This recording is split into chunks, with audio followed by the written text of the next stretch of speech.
They came through the sky, not with weapons, but with trembling voices and outstretched hands.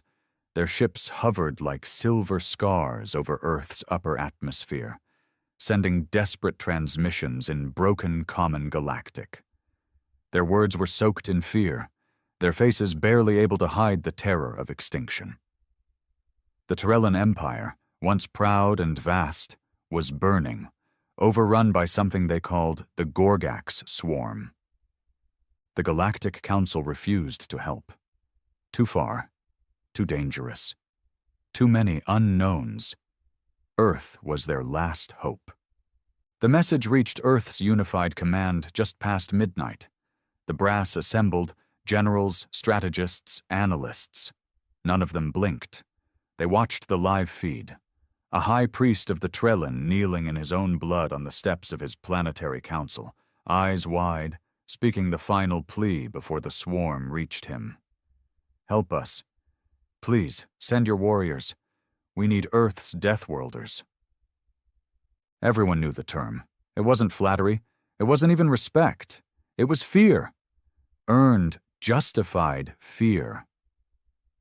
Earth wasn't like the other planets. Gravity too strong, atmosphere too volatile, predators too brutal, wars too frequent.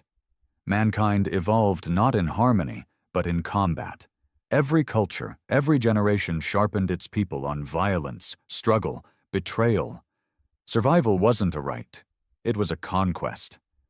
The Deathworlders were a project born from desperation and madness. Volunteers, or what passed for them. Men who had nothing to live for and everything to kill for. Most were ex-soldiers, criminals, forgotten ghosts of old wars, reforged with tech and trauma. At Fort Tempest, deep beneath the Siberian permafrost, the call came in. Commander Reese was the first to read it. He didn't speak. He just stared at the screen and cracked his knuckles. Around him, his squad, the last standing unit from the Icarus Wars, sat in silence. "They want help?" one of them grunted. "From us?" Reese nodded once. "They're not getting help. They're getting judgment." Each of the Deathworlders had scars that ran deeper than flesh. Marcus, the demolitions expert who hadn't smiled since his family was burned alive during the Martian riots. Colton, the sniper with tremors in his hands but still able to split a hair at 1,000 yards. And Reese himself, a man who buried his conscience somewhere under layers of synthetic muscle and liquored memories. They didn't wear capes. They wore body armor laced with scavenged alien tech and brutality. They didn't pray. They fought. And if the Torellan thought Earth would send angels, they hadn't paid attention to history. The Torellan transport ship shuddered when the Deathworlders stepped aboard. Even the AI voice stuttered in greeting. The alien delegation tried to welcome them formally, but none of the humans responded. Reese walked to the edge of the platform, looked out over the stars, and finally spoke.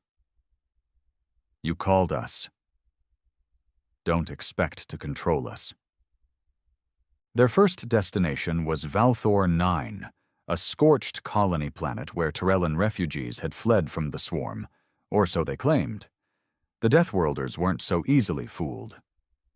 From orbit, the heat signatures told a different story, something darker, something waiting.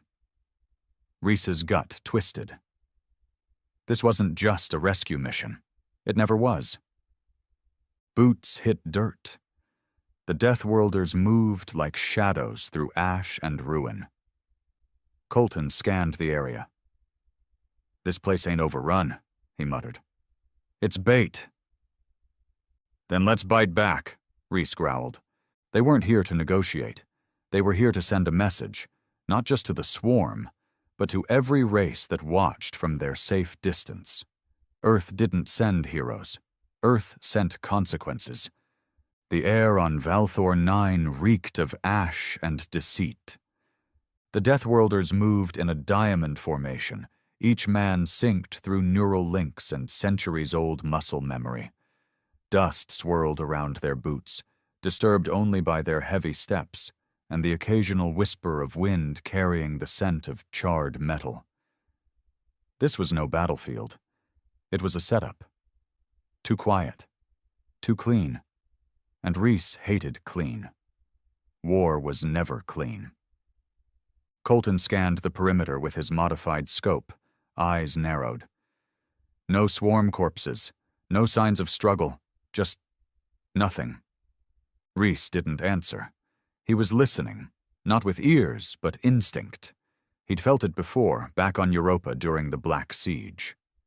The feeling right before everything goes to hell, a static in the bones, a silence that wasn't peaceful, just tense, like the planet was holding its breath. Marcus crouched beside what used to be a control station. Its panels were intact, unscorched. Whoever left didn't leave in a hurry. System logs are clean, no breach alerts, no swarm activity. If they ran, it wasn't from outside. Reese ran a hand across the dusty panel. Maybe they didn't run at all.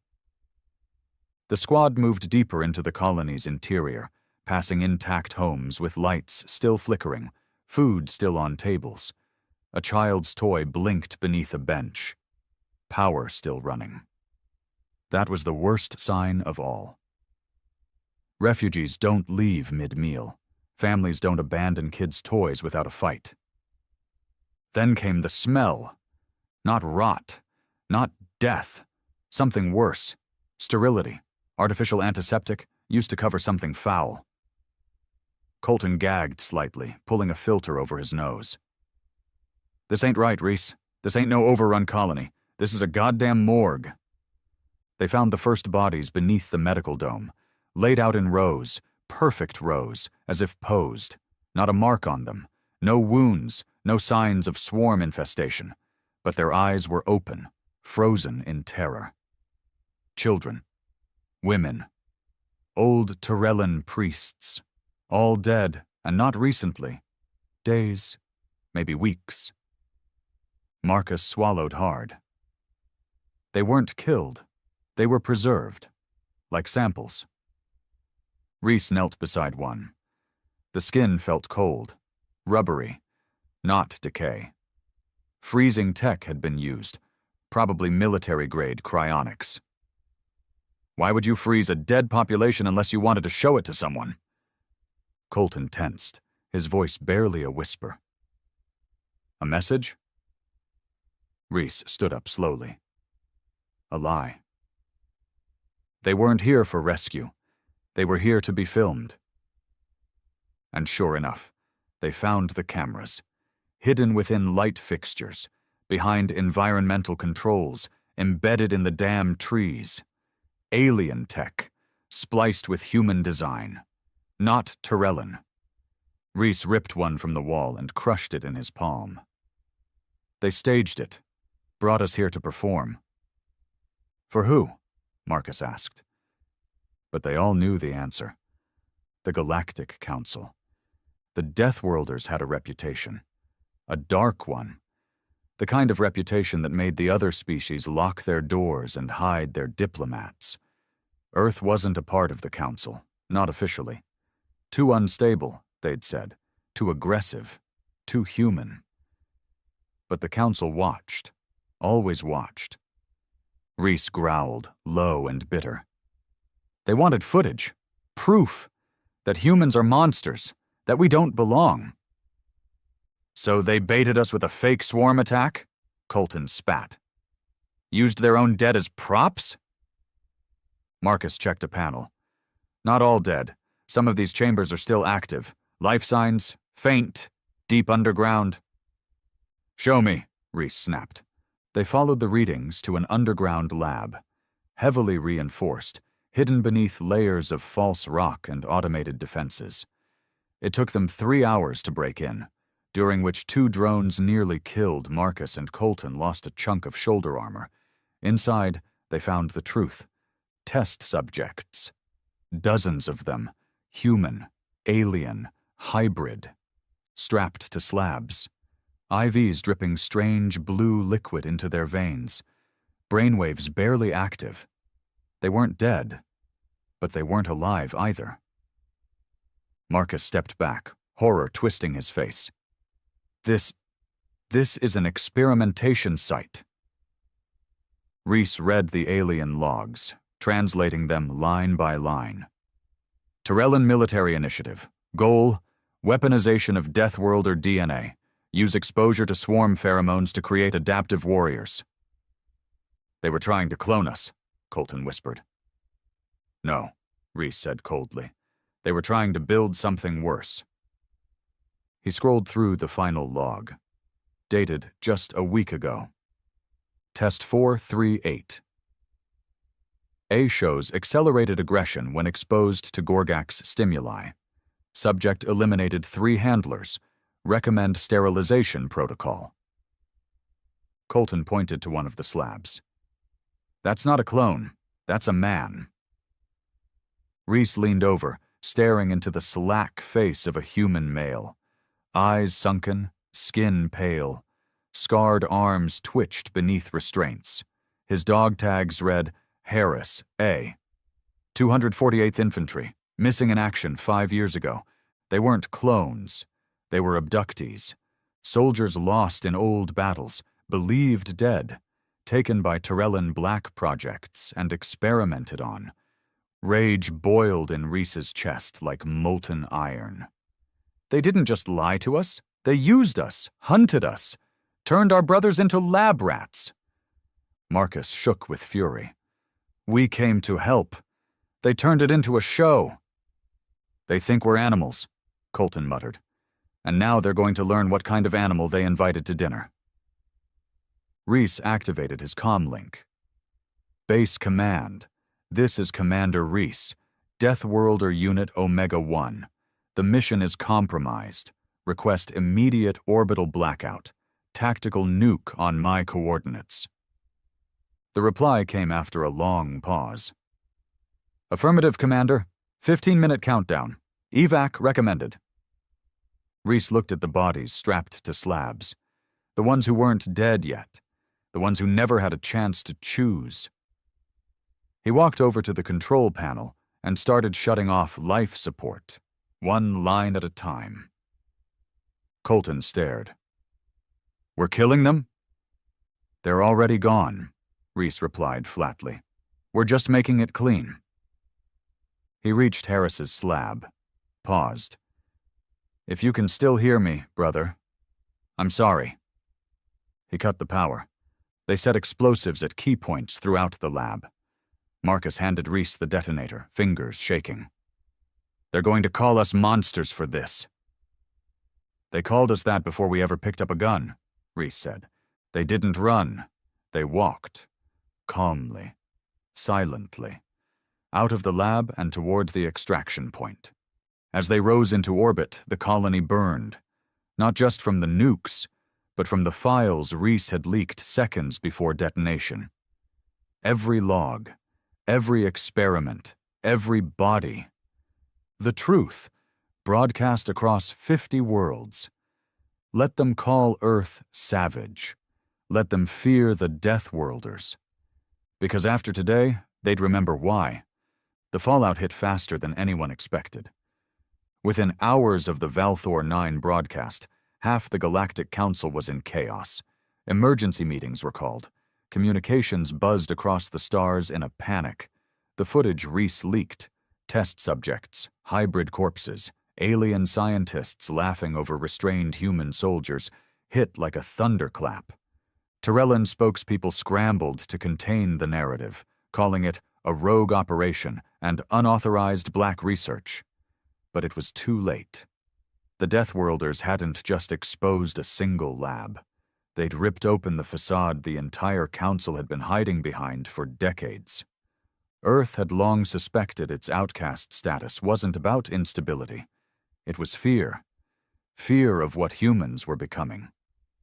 And now, that fear was out in the open. On Earth, reactions were split. Government officials praised the Deathworlders as patriots. News outlets ran with headlines like The Slaughter on Valthor 9 and Earth's Reckoning. But behind closed doors, the unified command was seething. Reese stood in the cold, metallic debriefing chamber at Fort Tempest, flanked by Colton and Marcus, facing a panel of grim-faced brass and political operatives.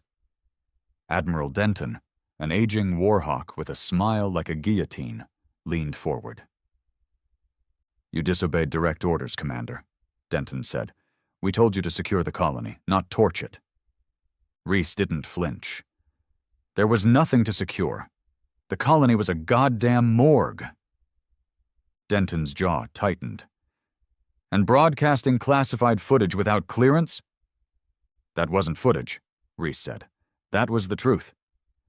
One of the politicians, a sleek, gray-eyed bureaucrat named Levin, spoke next. "You've started a galactic incident. The Torellan ambassador is threatening sanctions. Trade routes are being frozen. Do you know what that means?"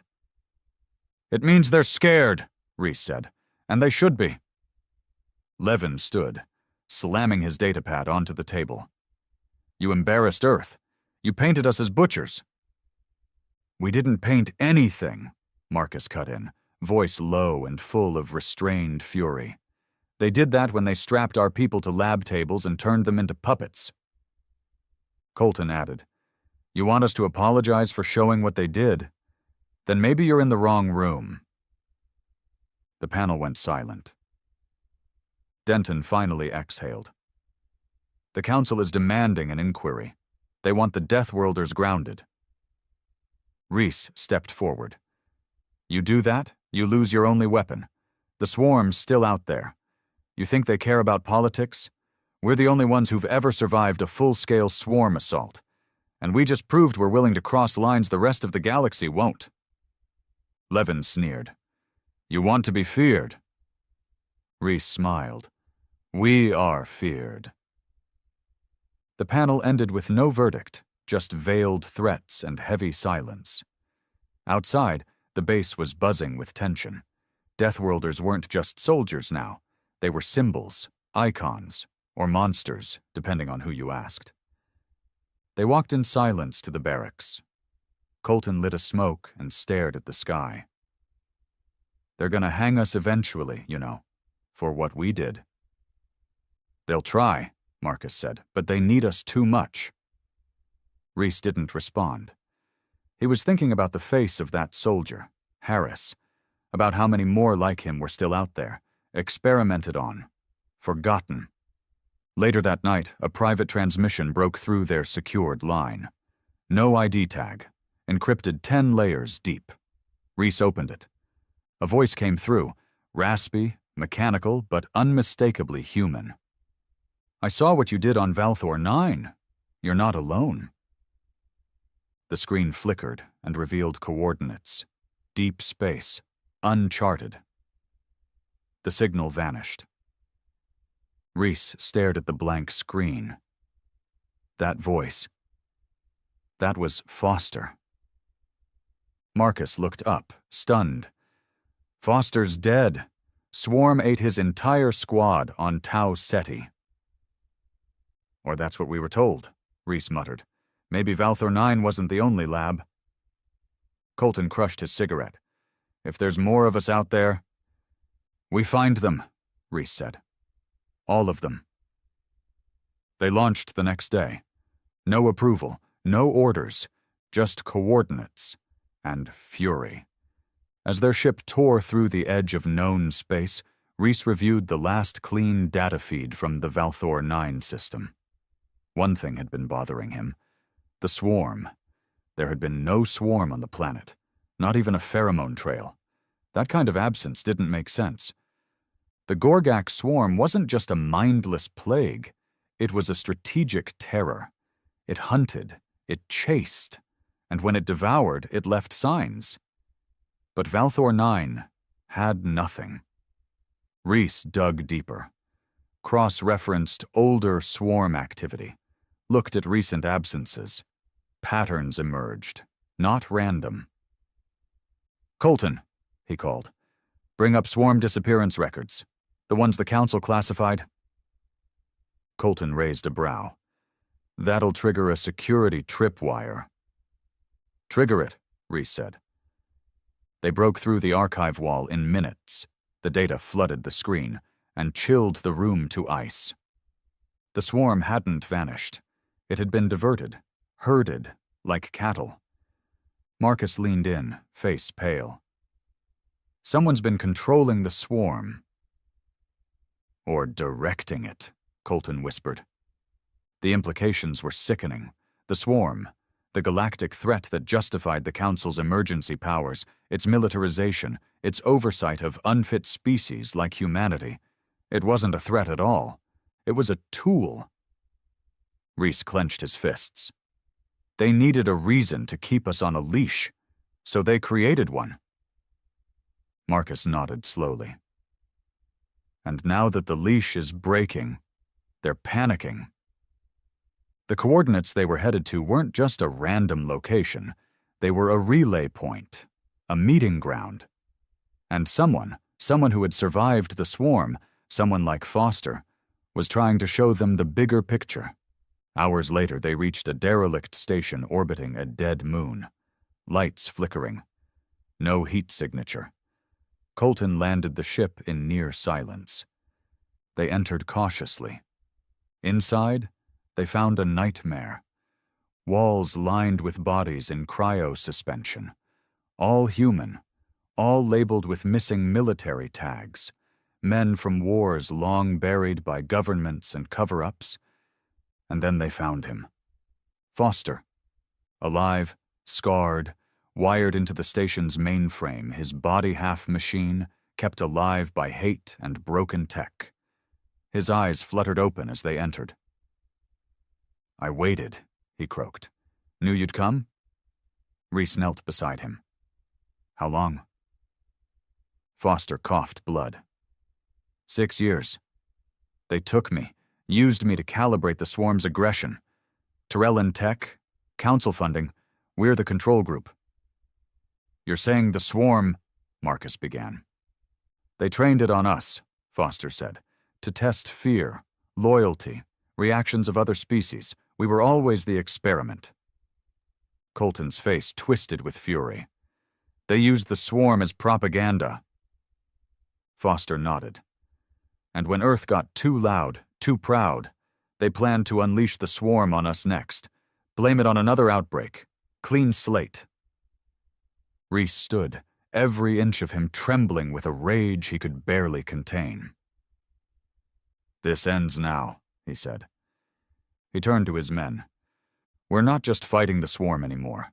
We're burning down the whole rotten empire that let it live. The inside of the derelict station groaned like a dying beast. Pipes hissed steam through fractured joints, and exposed wires sparked against cracked alloy walls. It felt less like a facility, and more like a tomb. But inside that tomb, Foster had built something more dangerous than the swarm itself. Knowledge. They spent the first hours securing the site. Colton set up motion-triggered mines and signal scramblers around the perimeter, while Marcus dug through every active terminal. Reese stayed with Foster in the core chamber, watching the man who should have been dead explain how the galaxy had been built on betrayal. They didn't just create the swarm, Foster said, voice barely human now, filtered through cracked audio ports in his throat. They bred it in cycles, let it devour weak colonies, or strong ones that refused council compliance, always under the guise of outbreak or containment failure. Reese's jaw clenched. And Earth? Foster looked at him with hollow eyes. Next in line, they already mapped the cities, simulated the infection rate. They wanted to show the galaxy what happens when you let Deathworlders get too powerful. And the Tyrellan? Marcus asked, standing at the door. Pawns, Foster said. They didn't know they were being used either. They thought they were leading a containment alliance. In truth, they were just the cleanup crew. Colton leaned against the console. You said the swarm could be controlled. How? Foster nodded weakly. Neural beacon tech, tied to a master signal relay, buried deep in uncharted space. I hacked fragments of its frequency before they dumped me here. They think I'm dead. And that's our only advantage. Reese stepped forward. You want us to take control of the swarm? Foster gave a slow, grim smile. You want justice? You want them to fear Earth? Then take what they fear the most and turn it back on them. Reese looked to Colton and Marcus. Neither spoke, but their eyes said everything. This wasn't just a mission anymore. It was war, not against the swarm, but the architects of fear. Give us the coordinates, Reese said. Foster transferred the data to their ship's core. As the upload began, he slumped deeper into his cradle. I won't make it, he said, but that's not the point. You've seen the truth. You've lived it. They thought they could bury us in labs and silence. They forgot who they were dealing with, Reese replied. You're not just Deathworlders anymore, Foster whispered. You're the plague that eats the plague. He died with a faint smile, the systems around him dimming with his heartbeat. They didn't bury him. There wasn't time. Instead, they uploaded his consciousness fragment into the ship's AI core. He'd ride with them, even in death. The coordinates led them beyond known sectors, past the boundaries of charted space. They flew for 3 days in silence, save for the hum of engines and the occasional encrypted signal flare from Unified Command trying to locate them. They didn't respond. On the 4th day, they reached the relay. It wasn't a structure. It was a monolith. The size of a small moon, built from obsidian black alloys, floating in the vacuum like a wound in space itself. Every sensor lit up red the moment they got close. Marcus stared at the readouts. This thing's alive. It's organic tech, Reese said, built with the same material as the swarm hives. It's not just controlling them, it is them. Foster's echo voice came from the console. They call it the Cradle, core node for the swarm's behavioral sync. Destroy it, the swarm goes wild. Seize it, and you become God. Colton whistled. That's a hell of a gamble. War always is, Reese said. They landed on a ridge near one of the relay's ports, an access point pulsing with greenish light and covered in hive-like tendrils. Their boots stuck to the surface slightly as they disembarked, the material semi-organic underfoot. Inside, the structure pulsed with a dull, wet heartbeat. Every corridor oozed warmth and something like breath.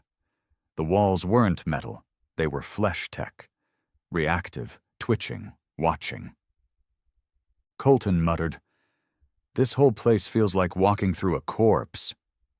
They moved fast, breaching 3 layers of internal defense systems that seemed less mechanical and more instinctive. Creatures rose from the walls, not the swarm soldiers, but biohybrids, fast and silent. They dropped 2 of them before the rest fled. Marcus accessed a mainframe shaped like a rib cage. Foster's right, he said.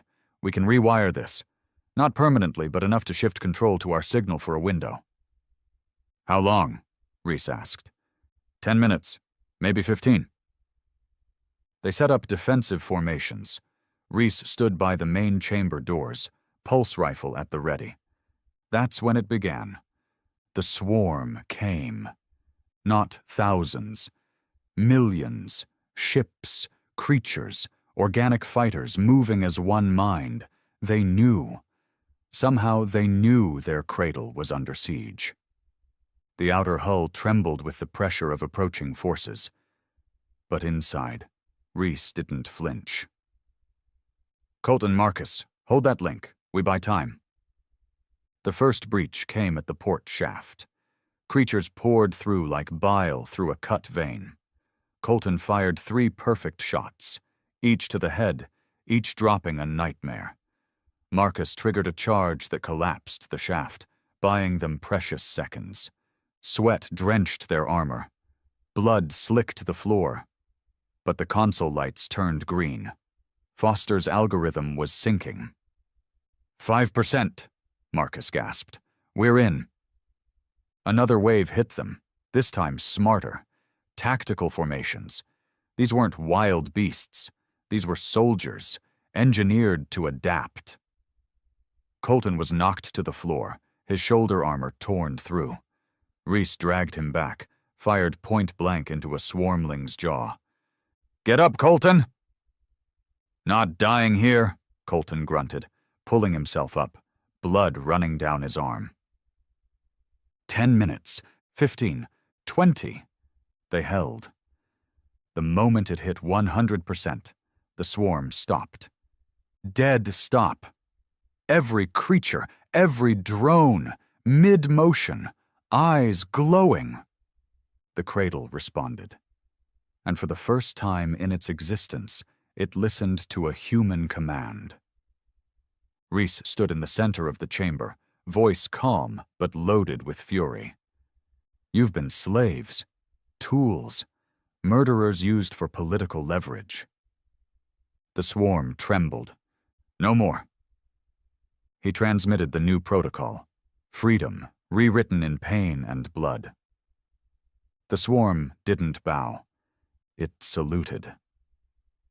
Outside, in every sector of known space, the swarm stopped attacking. Ships halted mid-assault. Hives paused. The death toll across the stars froze. And then came the backlash.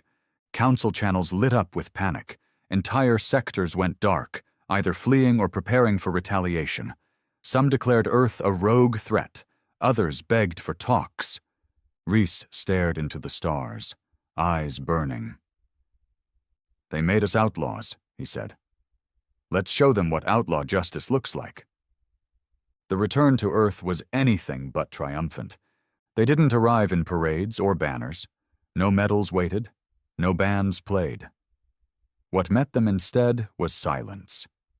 Tense, uneasy silence. As the dropship broke through the upper atmosphere, Unified Command dispatched a single message. "Return to Fort Tempest, immediately. Disarm and prepare for containment." Reese chuckled bitterly as the words lit up the ship's main console. "They're scared." "Of us?" Colton asked, his arm still strapped with medical gauze. "Of what we've become," Reese said. The landing pad at Fort Tempest was crawling with soldiers. Armored, locked, formation tight. Reese recognized the stance. It wasn't defense. It was containment. They weren't there to welcome them. They were there to put them in a cage. General Allard, a stiff-backed career man who had never once seen real combat, stepped forward as the Deathworlders disembarked. "By order of Unified Command," Allard announced, "you are hereby relieved of duty pending full investigation into unauthorized galactic interference, hostile force commandeering, and high-level insubordination." Reese stepped forward. No salute, no acknowledgement, just steel in his voice. "We stopped the swarm. We exposed the Council's lies. And you want to contain us?" Allard didn't blink. "Your methods were extreme. And effective." Marcus added, "You should be thanking us, not reading off charges." "This isn't about gratitude," Allard snapped. "It's about control. You've made Earth a target. You've given hostile species every excuse to declare war." "No," Reese said coldly. "We've given them a reason to think twice." Tension hung in the air like a drawn bowstring. For a moment, the entire base stood on the edge of civil war. But then Colton stepped forward, ripped off his insignia patch, and dropped it on the ground. "We don't fight for command anymore." Marcus followed. Then Reese. They turned and walked off the landing pad. No one dared stop them. That night, news of their return went viral. The footage from the cradle, the synchronized stop of the swarm, the image of Deathworlders standing in the heart of what every race feared most, and commanding it. Every channel lit up with fear, awe, or hatred. Some called them tyrants, others saviors. Most just whispered a new name across the stars: the lords of the swarm. Earth's population was divided. Civilians praised them. Protesters chanted in the streets, "Let them lead." Political elites begged for distancing statements. Corporations moved resources off-planet. But in the shadows, something else was brewing. They weren't the only ones betrayed by the Council. Within a week, encrypted signals began reaching them, from rebel colonies, outlaw species, fringe mercenaries, the broken, the used, the cast aside. They all shared one thing: hate for the system that fed off them. At an abandoned mining colony on Europa, Reese convened the first gathering. It was rough, unsanctioned, and crawling with danger. Ex-soldiers from the Kravari Wars, technicians exiled from Arcos Prime, pirate warlords, even a defector from the Torellan military, face scarred, voice bitter. One by one, they stood and spoke, not in unity, but in rage. We were cannon fodder. They took our sons for experiments. They bombed our homes for peace treaties. Reese listened. Then he stepped into the center.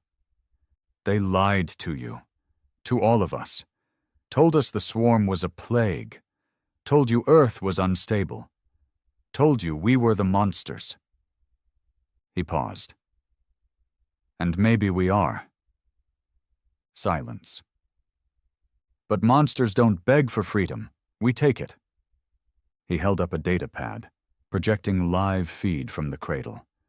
The swarm, still dormant, still obedient to Earth's command. A god sleeping in a box. This isn't just revenge. This is revolution. The galaxy tried to crush us under order. Let's answer with chaos. Some hesitated. Most didn't. The first alliance was forged that night, not with treaties or flags, but with blood and defiance. A new force was born, not Earth's army, not the Council's dogs, just a name: the Black Line. Deathworlders led it, broken empires fueled it, and the galaxy would never be the same. 3 weeks later, the Council struck. A peacekeeping fleet comprised of over 200 ships entered Earth's orbit. Officially, it was a diplomatic mission. Unofficially, it was a threat. Led by High Executor Varen of the Kex Dominion, a cold-blooded bureaucrat known for his strategic exterminations. His message was clear: surrender command of the swarm, dissolve the Deathworlder program, or Earth will be cleansed. Reese stood in the control room of Black Line Command, now operating out of a mobile asteroid fortress dubbed Gravehold. He didn't flinch. "They want the swarm back," Marcus said. "Like it's theirs." "They never owned it," Colton muttered. "They just unleashed it on everyone else." Reese tapped the console. Brought up the cradle interface. Foster's echo voice murmured in the background. "They want fear?" Reese said. "Give them terror." He didn't launch an attack. He did something worse. He opened the swarm's archives.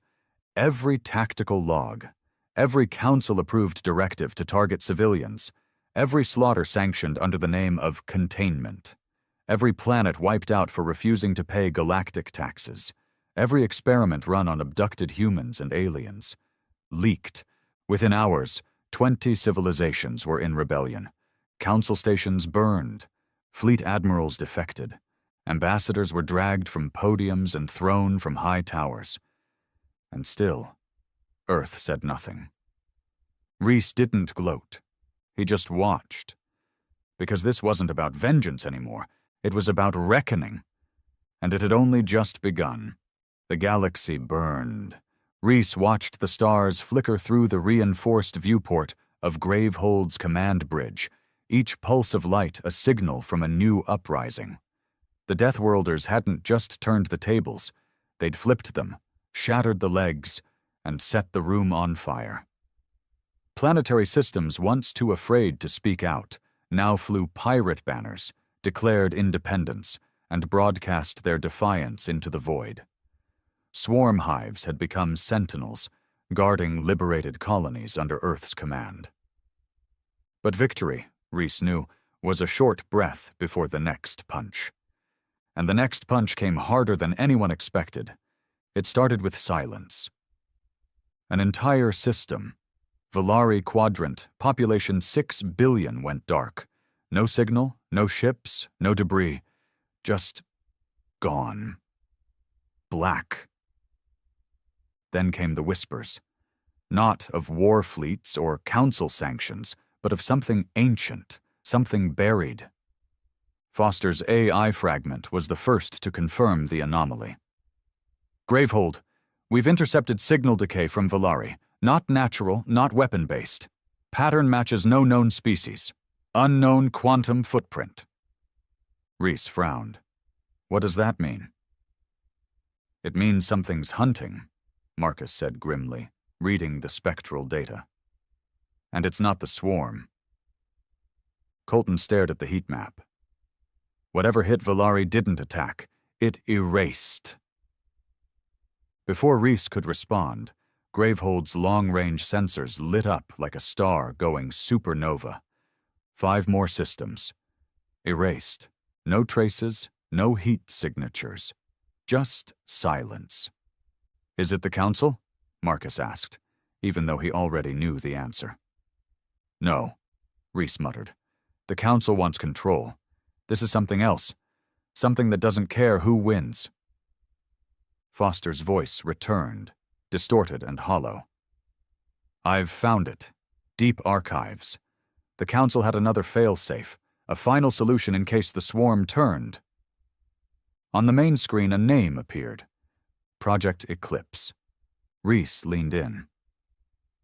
Show me. The feed shifted, grainy footage from an old Council facility. Alien scientists speaking in low, terrified tones. In the background, a black structure pulsed, shifting in and out of visibility like it was half-phased out of reality. Not built, Foster said. Discovered. Deep beneath the 4th moon of Yoran 5. A remnant. Older than the Council. Older than the swarm. Colton narrowed his eyes. You're saying this isn't Council tech? It's worse. It's pre-galactic. They found it, studied it, and then caged it.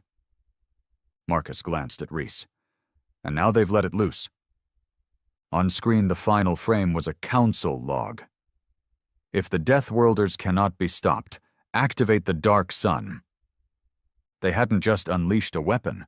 They'd unleashed a thing. Something so old and powerful that even the swarm, engineered to fear nothing, had no behavioral protocol for it. Foster's analysis showed one terrifying fact. Every swarm node near an eclipse zone had fled. Not fought. Fled. Reese looked at his team. This isn't war anymore, he said. It's survival. They moved quickly. Gravehold detached from orbit, and the Deathworlders began mass mobilization. Every hive under their control was signaled. Every rebel cell was warned. The black line fractured into ghost groups, spreading out, going dark, adapting. Earth deployed its own sleeper fleets from hidden orbital vaults long forgotten by politicians. But they weren't just preparing to defend. They were preparing to find the heart of Project Eclipse and kill it before it grew. Because whatever it wasn't done. The next disappearance confirmed that. This time it was a Council stronghold, high-orbit fortress, 5 million personnel, hundreds of ships, all wiped out. The Council broadcast nothing. No denials, no propaganda. Only silence. They were afraid, too. The journey to Yoran 5 took 6 days through black space, and Gravehold wasn't alone. A flotilla followed, patched ships, old war relics, even converted swarm biocruisers. Behind them, a dozen allied rebel systems sent scouts and data arrays, all feeding one single purpose: understanding the threat. When they arrived, the 4th moon was already gone. Not destroyed, missing. like someone had pulled it out of reality. But something remained. A rift. A dark, swirling wound in space, pulsing with silent madness. Ships near it lost engine control. Eye systems looped. Cameras failed to record its edges. Foster couldn't explain it. It's not just a rift, it's a door. To where? Colton asked. Foster didn't answer. Reese didn't wait. They launched a probe. It disappeared in 0.3 seconds. Data came back, encrypted, corrupted, but not before a single frame broke through. Not of another dimension. Not of a weapon, but of a being. Colossal. Humanoid in shape, but writhing with tendrils. No eyes, no mouth. Just an endless, spiraling void where a head should be. A single word appeared in the data before collapse. Oblivion. Marcus whispered, "That's not a name. That's a warning." Reese stared into the rift. "They tried to bury it," he said, "and now they've unleashed it to kill us." "Can it be killed?" Colton asked. Reese didn't answer, but inside, he knew this wasn't something they could shoot or bomb or burn. This was something that had to be contained, sealed again before it consumed the galaxy. And that would require a sacrifice none of them were ready for. Back on Earth, chaos erupted.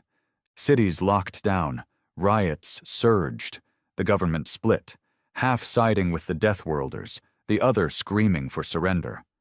Swarm units had to be deployed, not to conquer, but to protect humans from themselves. On the third day, the rift expanded. Systems began flickering. Stars dimmed. Something was feeding. Reese returned to the swarm cradle. He entered alone. "I know you can hear me," he said to the swarm intelligence, now semi-conscious under Foster's rewired code. The air shimmered. A single phrase echoed, "Feeder wakes. All burn." Reese growled, "Not if we burn it first." He exited with a single plan. Total collapse. They wouldn't fight Oblivion. They would bury it, using the swarm itself. Not as a weapon, as a coffin. They would drive every swarm creature, every hive, every ounce of living biotech into that rift. Detonate the cradle. Seal the door with the only thing the galaxy ever feared. Itself. And the Deathworlders would lead the charge. One last war. One last reckoning. They called it the Last Drive. A name spoken in hushed tones across war rooms, rebel bunkers, and pirate fortresses. Every corner of the galaxy, friend, foe, or fugitive, heard the signal. The Deathworlders were moving, not to conquer, not to hold territory, but to throw themselves into the mouth of something older than death. The plan was madness. Drive the entire swarm, every single hive, every bioship, into the Oblivion Rift. Collapse it with raw force, swarm cores detonated in unison. Seal the gate, not with science, not with diplomacy, but with the sacrifice of the monsters they'd once been so terrified of. And Earth would lead the charge. Reese stood before the central command table on Gravehold, surrounded by the last Deathworlder unit. Just 7 men now. Time had carved them down, stripped them of everything but grit, fire, and spite. "Most of you won't come back," he said. "You already knew that." Marcus nodded. "We didn't sign up for medals?" Colton smirked. "Didn't sign up for anything, remember?" A few chuckles passed through the silence. It wasn't fearlessness. It was acceptance. Reese continued. "The swarm's ready. Cradles linked to the rift path. Foster's core. I will maintain the sync long enough for the swarm to enter fully." He tapped the table, and a hologram flickered into place. showing hundreds of thousands of swarm ships moving in formation, like a single leviathan made of nightmare. After the last ship breaches the rift, we detonate every core node. It'll either close the rift or annihilate everything inside. And if it doesn't? Marcus asked. Reese didn't blink. Then we make sure it doesn't leave. The black line assembled one final time at the edge of known space. Rebels, warlords, even some ex-council species, too afraid of what they'd unleashed to remain enemies. Their fleet filled the dark like angry embers in a dying fire. Reese addressed them from a pulpit of steel aboard Gravehold. "You feared us," he began, voice carried across every frequency. "You called us savages, freaks, monsters." He paused. "You were right." Silence. "But now you need monsters. You need the thing the galaxy buried to bury something worse. We're not here to beg for your trust. We're not here to ask permission. We're here to do what no one else will." He stepped back. "Join us, or get out of our way." There was no applause, just nods. Quiet, final nods. The kind men give before stepping into hell. The approach to the rift was chaos. As the swarm moved, oblivion fought back. Reality twisted.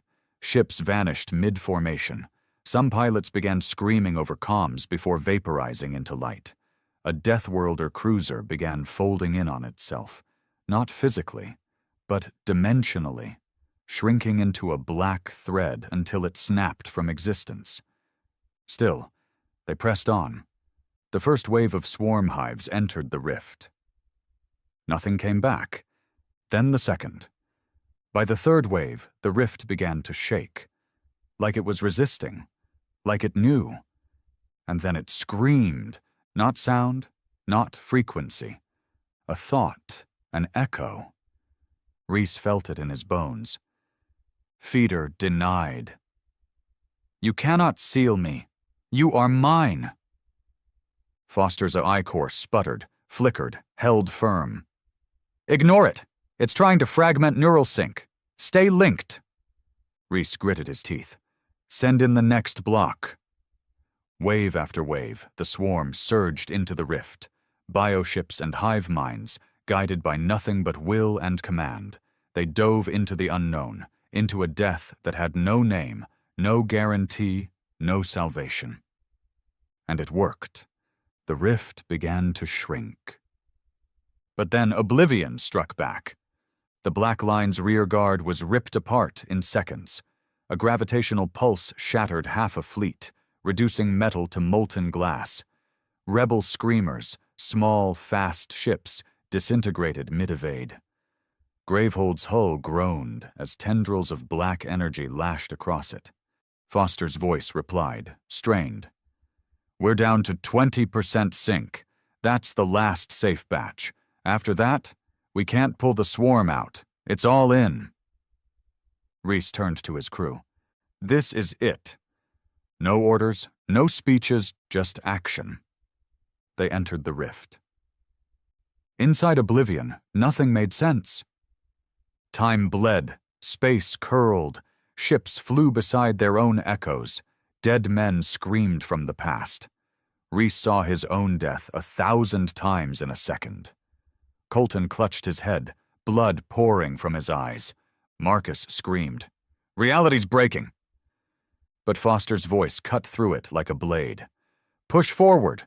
Core detonation needs to be manual from the center." They reached the cradle's final hub, a core grown out of swarm matter and pure defiance. Every Deathworlder dropped from their ship into a sea of nightmares, creatures that didn't obey physics, concepts that tore sanity apart. But they fought, not like soldiers, like demons. Reese drove a blade into something that wasn't flesh but memory. Colton blew apart a creature made of starlight and regret. Marcus hacked the final terminal while burning alive from the inside. And Reese? Reese activated the failsafe. The cradle surged. Every swarm node across the galaxy lit up. Every hive heart beat one last time. Then everything inside the rift exploded. Silence. Endless, eternal silence. Rhys woke up somewhere dark. He wasn't breathing. He wasn't anything. Then a spark. A voice. Foster's voice. "You made it." "Did we win?" Rhys asked.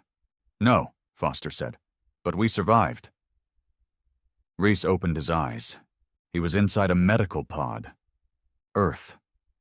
2 years had passed. Marcus and Colton were alive, barely. Most of the Deathworlders were gone. Gravehold was destroyed. The rift. Sealed? Oblivion? Trapped. For now. And the galaxy? Forever changed. They didn't get statues. They didn't get speeches. But the name Deathworlder no longer meant fear. It meant salvation. The monsters had saved the world. 2 years after the last drive, Earth was no longer the same planet. The skies were clearer, quieter, devoid of swarm fleets, council satellites, or black-line patrols. But peace wasn't silence. It was tension, waiting in every alley, every border, every memory. The world had survived oblivion. But it hadn't walked away clean. Rhys stood on the scorched balcony of what used to be Fort Tempest. Now a reconstruction zone filled with engineers, veterans, and displaced survivors. The snow blew across the field like ghosts, thin and cold. 2 years in cryo, and he still wasn't used to breathing Earth's air again. It smelled smaller. Behind him, Colton sat on a steel crate, smoking the same brand he used to ration during the Europa campaign. His left arm was gone, replaced with a jagged synthetic that still sparked when it got too cold.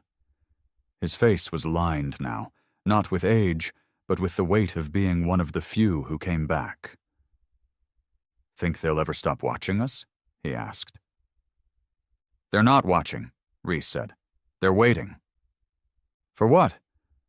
"For us to die." Colton gave a half smile. "We always disappoint, don't we?" Down below, construction crews were rebuilding a section of the old barracks. But they weren't using earth steel. It was biofused, leftover swarm material, harvested from what remained after the cradle's detonation. Even now, humanity was learning from the things it once feared. "Marcus is up," Colton added quietly. "Docs say he's walking again, spines holding." Rhys nodded, but didn't turn. There wasn't much joy in news like that anymore, just grim relief. Most of the Deathworlders were gone, not just killed, erased. The rift didn't claim lives the way bombs did. It twisted time, erased timelines. Some men never came back because they never existed again. Families waited for soldiers who'd been rewritten out of history. Rhys sometimes woke up remembering names no one else did. That was the real price, not death, disappearance. The world moved on without them, because it had to. The council had collapsed, of course. With the swarm disarmed and the oblivion threat exposed, every species turned inward, trying to piece together what they'd allowed to happen. Some splintered, some vanished. Others looked to Earth not with hatred, but with cautious reverence. The humans who had once been labeled unpredictable, violent, and savage were now the reason the stars still burned. And that terrified everyone. Earth didn't join the new Galactic Union. It didn't ask. It didn't want to. The Black Line disbanded, at least officially, though rumors swirled of a new group operating in the fringe systems, silent, efficient, unforgiving. The name Deathworlder became myth, spoken in the same breath as saviors and destroyers, a warning, a legend, a ghost story. Rhys kept quiet. He didn't want to be a hero. He didn't even want to be remembered. But the galaxy wouldn't let go. 3 months after Marcus recovered, a transmission came through, Old encryption. Black line signature. One Reese hadn't seen since the gathering. He opened it alone. A woman's voice, clear and hard-edged, crackled over the feed. "You don't know me. My name's Cara Vey. I was Council Intelligence before everything fell apart. I have something you need to see." Reese didn't respond. The voice continued. "We thought Oblivion was contained. It's not." A data package followed. Coordinates, spectral readings, a fragment of something breathing just past the sealed rift's edge. Colton found him later, staring at the frozen lake near the base. "You're thinking about going, aren't you?" Colton asked. "I never stopped." "We sealed it, Reese. You closed that thing." Reese turned slowly. We stalled it. We fed it silence. But now it's hungry again. Colton flicked his cigarette into the snow. "So what? We dive back in? Just us?" "No," Reese said. "This time we teach someone else." Colton raised a brow. "You serious?" Reese nodded. "We build something better. Not an army, not a rebellion, a wall. Something that can hold." He looked up at the stars, now eerily calm. "They'll come back, Colton. Maybe not tomorrow, maybe not for decades. But they'll come. And when they do, we'll be waiting," Colton said. Over the next year, Reese traveled. Quietly. He met with engineers who had worked on the original Cradle Sync drives, visited the Torellan ruins, and found young rebels rebuilding villages. He recruited not from elite corps or trained soldiers, but from orphans, survivors, the unwanted. People with nothing to lose and no delusions of glory. He didn't give them uniforms, he didn't give them flags, he gave them the truth that the galaxy wasn't safe, that peace was an illusion, and that monsters like them were still needed, not to destroy but to stand between existence and whatever came next. They called themselves the Pale Ward. They didn't broadcast their presence. They didn't march in parades. They built outposts in dead sectors, stations where physics still bent slightly wrong, places where the silence still screamed. And Reese watched over them year after year, never aging, never fading, as if the rift had touched something deeper in him, changed him in ways even Foster couldn't explain. Marcus once joked that Reese wasn't human anymore. Maybe he was right. But Reese didn't care. He had one mission left. When the stars went dark again, to make sure something answered. 20 years passed. Earth prospered. Aliens returned, trading, building embassies, offering apologies in polished silver and cautious words. Humanity smiled politely, but never let go of its monsters. Reese stood alone on a forgotten moon, watching the stars through a broken visor. A quiet beep echoed in his earpiece. Foster's last backup flickered to life. "It's time," the AI said. A new rift had opened, smaller, sharper, but familiar. Reese cracked his knuckles. "Time to go back to work."